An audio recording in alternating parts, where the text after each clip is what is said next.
اعوذ باللہ من الشیطان الرجیم بسم اللہ الرحمن الرحیم الحمدللہ رب العالمین۔ الحمد یعنی تمام تعریفیں، للہ اللہ کے لیے، رب العالمین یعنی تمام جہان، عالمین یعنی تمام جہان۔ آپ دیکھ رہے ہیں یوٹیوب چینل لچک اور میں خورشید احمد ہوں۔ میری آج کی ویڈیو کا موضوع ہے سورہ فاتحہ کی ترجمہ و تفسیر۔ الحمدللہ رب العالمین کا ترجمہ یہ ہے کہ سب تعریفیں اللہ تعالیٰ کے لیے ہیں جو تمام جہانوں کا پالنے والا ہے۔ الحمد المخصوص کے لیے ہے، یعنی تمام تعریفیں اللہ کے لیے ہیں یا اس کے لیے خاص ہیں، کیونکہ تعریف کا اصل مستحق اور سزاوار صرف اللہ تعالیٰ ہے۔ کسی کے اندر کوئی خوبی، حسن یا کمال ہے تو وہ بھی اللہ تعالیٰ کا پیدا کردہ ہے، اس لیے حمد تعریف کا مستحق بھی وہی ہے۔ یہ اللہ کا ذاتی نام ہے، اس کا استعمال کسی اور کے لیے جائز نہیں۔ لا الہ الا اللہ کو افضل الذکر اور الحمدللہ کو افضل الدعا کہا گیا ہے، جیسا کہ ترمذی اور نسائی شریف سے میں یہ حدیث موجود ہے، اور صحیح مسلم اور نسائی کی روایت میں ہے الحمدللہ میزان کو بھر دیتا ہے، کہ ہر وقت اللہ کا ذکر اور تعریف کرنا کہ الحمدللہ یہ میزان کو بھر دیتا ہے نیکیوں سے۔ اس لیے ایک حدیث میں آتا ہے کہ اللہ اس بات کو پسند فرماتا ہے کہ ہر کھانے پر اور پینے پر بندہ اللہ کی حمد کرے۔ یہ حدیث صحیح مسلم شریف کی ہے۔ رب اللہ تعالیٰ کی اسماء الحسنی میں سے ہے، جس کا معنی ہر چیز کو پیدا کرنے والا ہے، اور ہر چیز کو پیدا کرنا اور ان کی ضروریات کو مہیا کرنا اور اس کی تکمیل تک پہنچانے والا۔ اس کا استعمال بغیر اضافت کے کسی اور کے لیے جائز نہیں ہے۔ العالمین عالم جہان، جہان کی جمع ہے۔ ویسے تو تمام خلائق کے مجموعہ کو عالم کہا جاتا ہے، اس لیے اس کی جمع نہیں لائی جاتی، لیکن یہاں اس کی ربوبیت کاملہ کے اظہار کے لیے عالم کی بھی جمع لائی گئی ہے، جس سے مراد مخلوق کی الگ الگ جنسیں ہیں، مثلا عالم جن، عالم انس، عالم ملائکہ اور عالم وحوش و طیور وغیرہ۔ ان تمام مخلوقات کی ضرورتیں ایک دوسرے سے قطعاً مختلف ہیں، لیکن رب العالمین سب کی ضرورت ہے۔ ان کے احوال اور ظروف اور طباع و اجسام کے مطابق وہ مہیا کرتا رہتا ہے۔ الرحمن الرحیم، الرحمن جو بہت مہربان، الرحیم رحم کرنے والا، یعنی بڑا مہربان، نہایت رحم کرنے والا ہے۔ رحمان بروز فعلان اور رحیم بروز فعیل ہے۔ دونوں مبالغے کے صیغے ہیں جن میں کثرت اور دوام کا مفہوم پایا جاتا ہے، یعنی اللہ تعالیٰ بہت رحم کرنے والا ہے اور اس کی یہ صفت دیگر صفات کی طرح دائمی ہے۔ بعض علماء کہتے ہیں کہ رحمان میں رحیم کی نسبت زیادہ مبالغہ ہے، اسی لیے رحمان الدنیا والآخرہ کہا جاتا ہے۔ دنیا میں اس کی رحمت، جس میں بلا تخصیص کافر اور مومن سب فیضیاب ہو رہے ہیں، اور آخرت میں وہ صرف رحیم ہوگا، یعنی اس کی رحمت صرف مومنین کے لیے خاص ہوگی۔ اللہم اجعلنا منہم آمین۔ مالک یوم الدین، یہ آیت نمبر 4 ہے، یعنی مالک یوم دن، الدین بدلہ، جس دن لوگوں کو اچھے اور برے کا بدلہ دیا جائے گا، یعنی کہ یوم القیامت۔ بدلے کے دن یعنی قیامت کے دن کا مالک ہے۔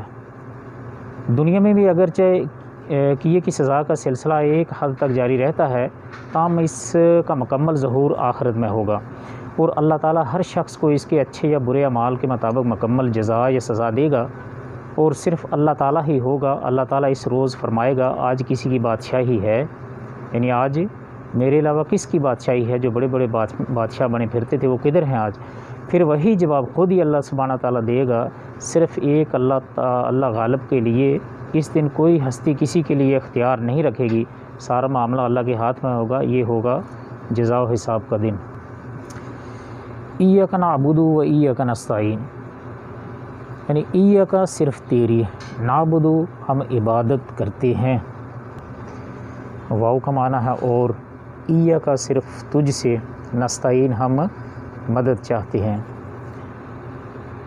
ہم صرف تیری ہی عبادت کرتے ہیں اور تجھ سے ہی مدد چاہتے ہیں۔ عبادت کے معنی ہیں کسی کی رضا کے لیے انتہائی عاجزی اور کمال خشوع کا اظہار، اور بقول ابن کثیر شریعت میں کمال محبت، خضوع اور خوف کے مجموعے کا نام ہے، یعنی جس ذات کے ساتھ محبت بھی ہو، اس کی مافوق الاسباب ذرائع سے اس کی گرفت کا خوف بھی ہو۔ سیدھی عبادت ہم تیری عبادت کرتے ہیں اور تجھ سے ہی مدد چاہتے ہیں، یعنی اس آیت کی سیدھی عبارت ہوگی کہ ہم تیری ہی عبادت کرتے ہیں اور تجھ سے ہی مدد چاہتے ہیں۔ نہ عبادت اللہ کے سوا کسی اور کی جائز ہے اور نہ مدد مانگنا کسی اور سے جائز ہے۔ ان الفاظ سے شرک کا سدباب کر دیا گیا، لیکن جن کے دلوں میں شرک کا روگ راپ آ گیا ہے وہ مافوق الاسباب اور ماتحت الاسباب استعانت میں فرق کو نظر انداز کر کے عوام کو مغالطے میں ڈال دیتے ہیں اور کہتے ہیں کہ دیکھو ہم بیمار ہو جاتے ہیں تو ڈاکٹر سے مدد حاصل کرتے ہیں، بیوی سے مدد چاہتے ہیں، ڈرائیور اور دیگر انسانوں سے مدد کے طالب ہوتے ہیں۔ اس طرح وہ یہ باور کراتے ہیں کہ اللہ کے سوا اوروں سے مدد مانگنا بھی جائز ہے، حالانکہ اسباب کے ماتحت ایک دوسرے سے مدد چاہنا اور مدد کرنا یہ شرک نہیں ہے، یہ تو اللہ تعالیٰ کا بنایا ہوا نظام ہے جس میں سارے کام ظاہر اسباب کے مطابق ہی ہوتے ہیں، حتیٰ کہ انبیاء بھی انسانوں کی مدد حاصل کرتے ہیں۔ حضرت عیسیٰ علیہ السلام نے فرمایا من انصاری اللہ، اللہ کے دین کے لیے کون میرا مددگار ہے۔ اللہ تعالیٰ نے اہل ایمان کو فرمایا وتعاونوا علی البر والتقوی، نیکی اور تقوی کے کاموں پر ایک دوسرے سے تعاون کرو، یعنی ایک دوسرے کی مدد و اعانت کرو۔ ظاہر بات ہے کہ یہ تعاون ممنوع ہے، نہ شرک بلکہ مطلوب و محمود ہے، اس کا اصطلاحی شرک سے کیا تعلق؟ شرک تو یہ ہے کہ ایسے شخص سے مدد طلب کی جائے جو ظاہری اسباب کے لحاظ سے مدد نہ کر سکتا ہو، جیسے کسی فوت شدہ شخص کو مدد کے لیے پکارنا، اس کو مشکل کشا اور حاجت روا سمجھنا، اس کو نافع و ضار وغیرہ یعنی نفع اور نقصان پہنچانے والا سمجھنا، اور دور و نزدیک ہر ایک کی فریاد سننے کی صلاحیت سے تسلیم کرنا، اس کا نام ہے مافوق الاسباب طریقے سے طلب کرنا اور اس سے خدائی صفات سے متصف ماننا۔ اسی کا نام شرک ہے جو بدقسمتی سے محبت اولیاء کے نام پر مسلمان ملکوں میں عام ہے۔ اعاذنا اللہ منہ ہو، یعنی اللہ تعالی ہم سب کو اس سے محفوظ رکھے۔ تو یہاں توحید کی 3 قسمیں ہیں، اس موقع پر مناسب معلوم ہوتا ہے کہ توحید کی 3 اہم قسمیں بھی مختصر بیان کر دی جائیں۔ یہ قسمیں ہیں توحید ربوبیت، توحید الوہیت اور توحید صفات۔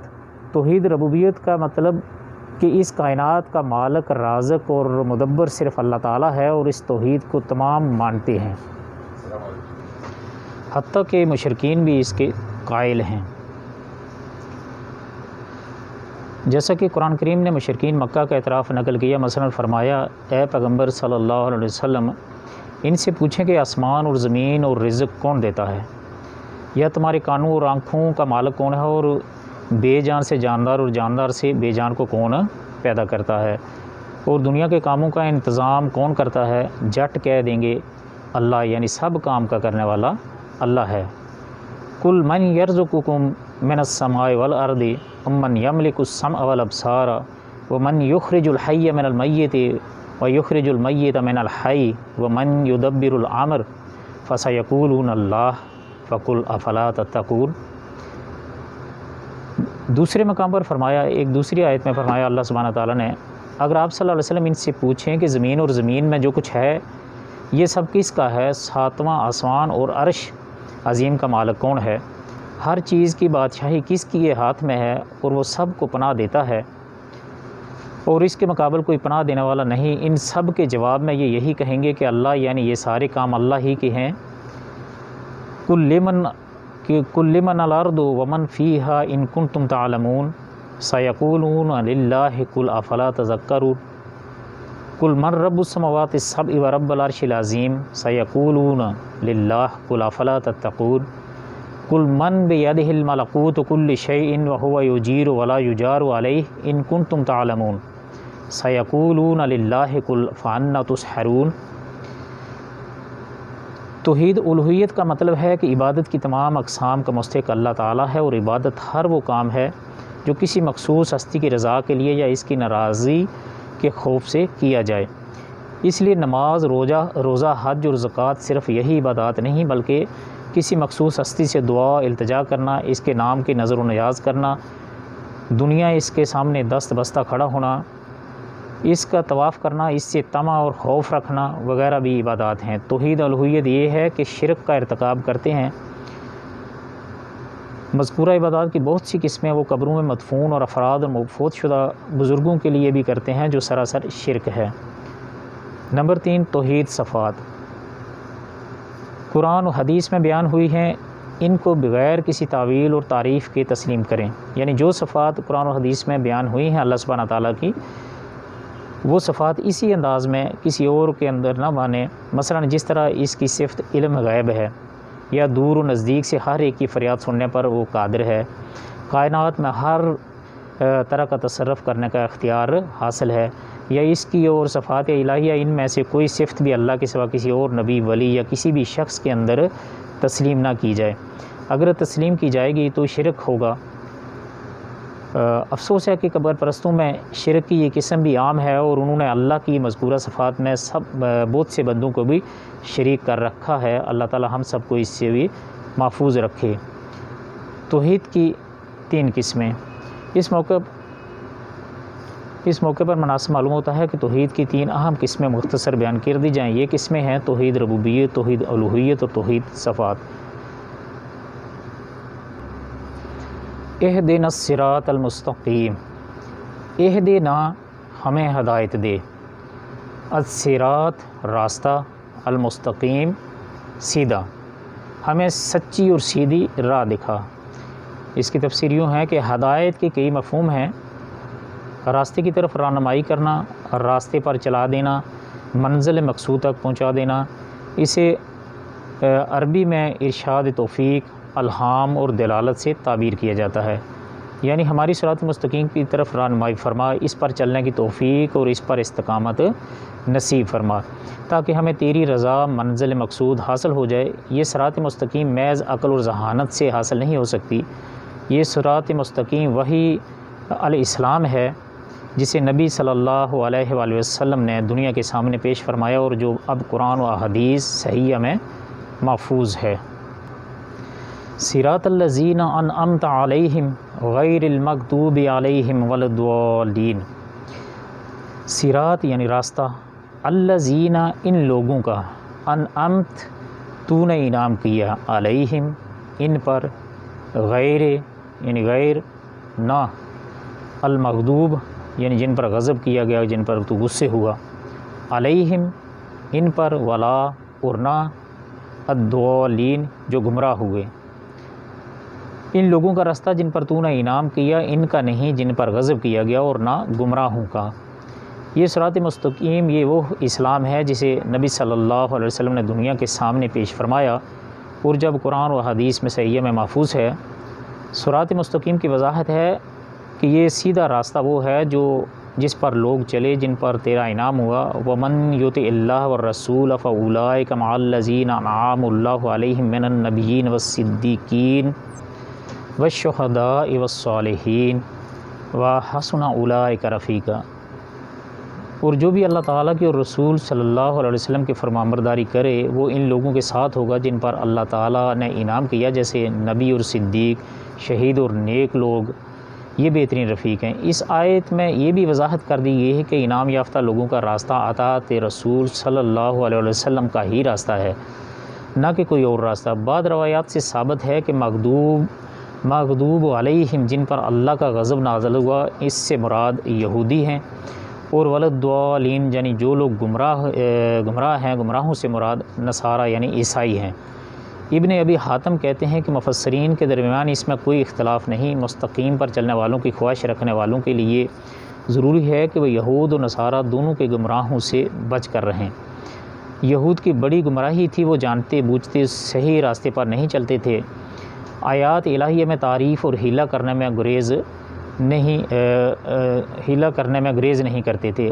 حضرت عزیر علیہ السلام کو ابن اللہ کہتے، اپنے آبار و رہبان کو حرام و حلال کا مجاز سمجھتے تھے، اور بدقسمتی سے یہی بات اب تقریباً مسلمانوں میں بھی پائی جاتی ہے۔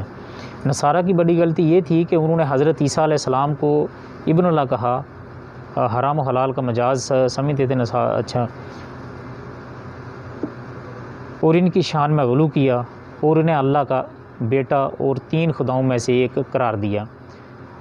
افسوس ہے کہ امت محمدیہ میں بھی یہ گمراہیاں عام ہیں اور اسی وجہ سے وہ دنیا میں ذلیل و رسوا ہیں۔ اللہ تعالیٰ اسے دلالت کے گڑھے سے نکالے، جس گڑھے میں ابھی امت مسلمہ گر چکی ہے، اس گڑھے سے اللہ ہی نکالنے والا ہے۔ اللہ لوگوں کو عقیدہ توحید کی سمجھ عطا فرمائے تاکہ ادبار و نکبت کے بڑھتے ہوئے سائے سے وہ محفوظ رہ سکیں۔ سورت کے آخر میں آمین کہنے کی نبی صلی اللہ علیہ وسلم نے تاکید فرمائی ہے، اس لیے امام اور مقتدی ہر ایک کو آمین کہنے چاہیے۔ اے اللہ ہماری دعا قبول فرما۔ آمین کا مطلب یہی ہے کہ اے اللہ ہماری دعا قبول فرما۔ تو یہ تھی ہماری آج کی ویڈیو، امید ہے آپ کو ویڈیو پسند آئی ہوگی۔ اللہ تعالی ہماری لغزشوں سے معاف فرمائے اور ہمیں بات کو سمجھنے اور اس پر عمل کرنے کی توفیق عطا فرمائے۔ آپ سب کے قیمتی وقت کا بہت بہت شکریہ۔ آپ سے گزارش ہے کہ اگر آپ پہلی بار اس چینل پر تشریف لائے ہیں تو چینل کو سبسکرائب کر لیجیے اور گھنٹی کے بٹن کو دبا کر آل پر ضرور کلک کر لیجیے تاکہ ہر آنے والی ویڈیو آپ تک بر وقت پہنچتی رہے۔ السلام علیکم ورحمۃ اللہ وبرکاتہ۔